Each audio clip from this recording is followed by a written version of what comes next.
Assalamualaikum warahmatullahi wabarakatuh. Perkenalkan, nama saya Maya Agustin dari program studi Sistem Informasi dengan NIM 12120500014 dari Fakultas Sains dan Teknologi.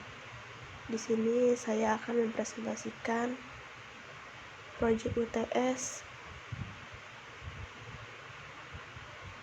dengan temanya manajemen memori dengan dosen pengampu Bapak Eko Martanto, Eskom Mkom, Universitas Rancasakti Bekasi. Langsung saja ke materi.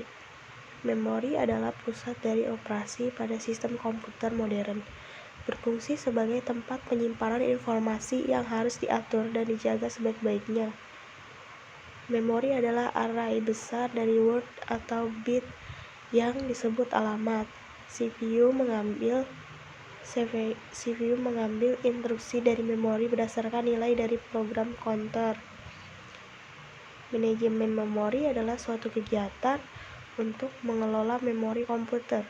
Proses ini menyediakan cara mengalokasikan memori untuk proses atas permintaan mereka, membebaskan untuk digunakan kembali ketika tidak lagi diperlukan, serta menjaga alokasi ruang memori bagi proses. Pengelolaan memori utama sangat penting untuk sistem komputer. Selanjutnya, bahasan yang terkait dengan memori, yaitu manajemen memori. Definisi manajemen memori adalah salah satu bagian sistem operasi yang mempengaruhi dalam menentukan proses mana yang diletakkan pada antrian. Manajemen memori merupakan mekanisme pengaturan memori pada sistem operasi DOS. Macam-macam jenis memori. Yang pertama, memori kerja, ROM, PROM, EPROM, RAM, cache memori, memori dukung, dan hard disk, dan lain-lain. Manajemen memori terdapat dua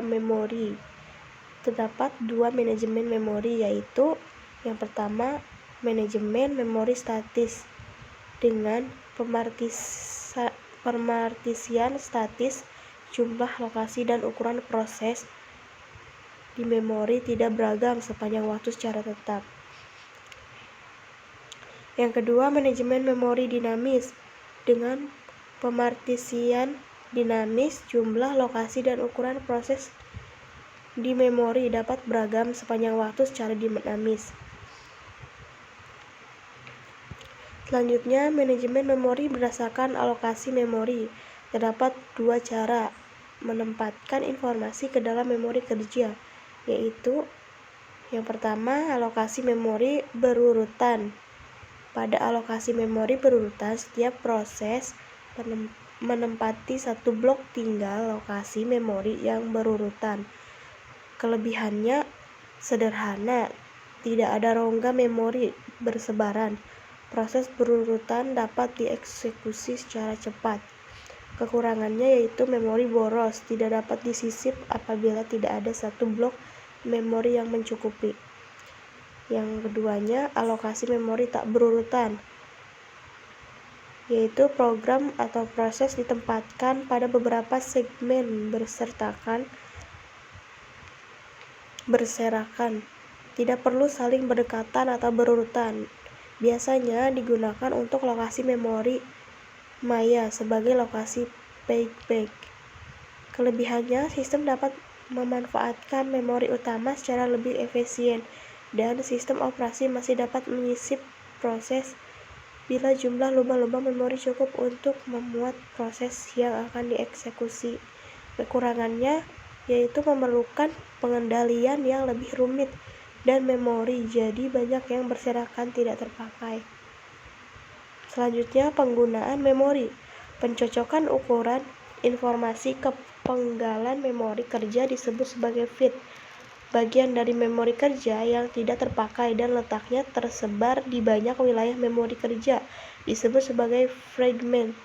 Peristiwa terjadinya fragment disebut fragmentasi. Fungsi manajemen memori.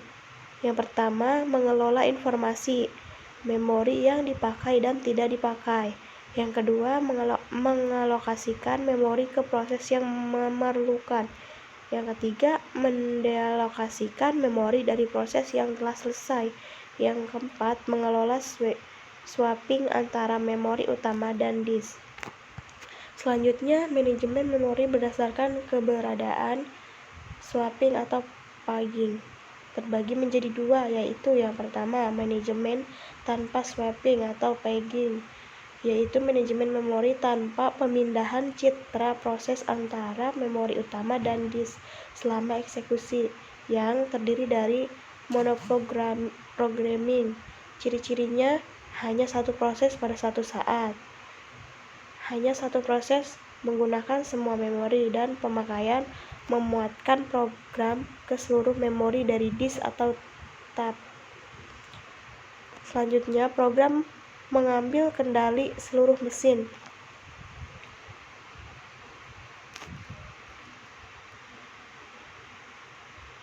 Selanjutnya, 2. Manajemen dengan swapping atau paging. Swapping, pemindahan proses dari memori utama ke disk dan kembali lagi. Yang pertama, multiprogramming dengan pemartisisan dinamis. Jumlah, lokasi, dan ukuran proses di memori dapat beragam sepanjang waktu secara dinamis. Kelemahannya, dapat terjadi lubang-lubang kecil memori di antara partisi-partisi yang dipakai, merumitkan alokasi dan dealokasi memori. Yang kedua, pencatatan pemakaian memori. Pencatatan memakai peta bit. Pencatatan memakai linked list. Selanjutnya, sistem body. Sistem body adalah algoritma pengelolaan memori yang memanfaatkan kelebihan penggunaan bilangan biner dalam pengalamatan memori. Karakteristik bila biner digunakan untuk mempercepat penggabungan lubang-lubang berdekatan ketika proses terakhir atau dikeluarkan. Mekanisme pengelolaan sistem body tersebut memiliki keunggulan dan kelemahan. Keunggulannya yaitu 1. Sistem body mempunyai keunggulan dibanding algoritma-algoritma yang mengurutkan blok-blok berdasarkan ukuran.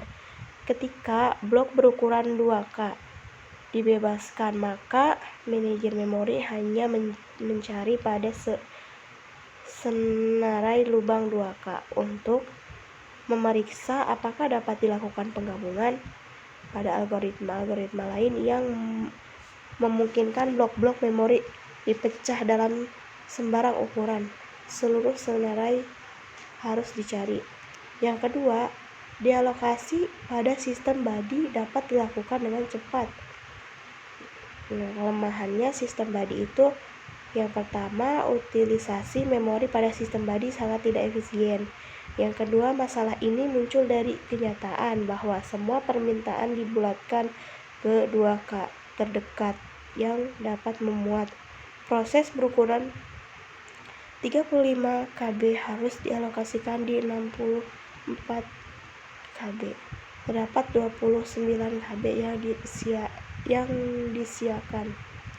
Overhead ini disebut fragmentasi internal karena memori yang disiakan adalah internal terhadap segmen-segmen yang dialokasikan. Itu saja materi yang dapat saya sampaikan. Kurang lebihnya mohon maaf. Wabillahi taufiq wal hidayah. Wassalamualaikum warahmatullahi wabarakatuh.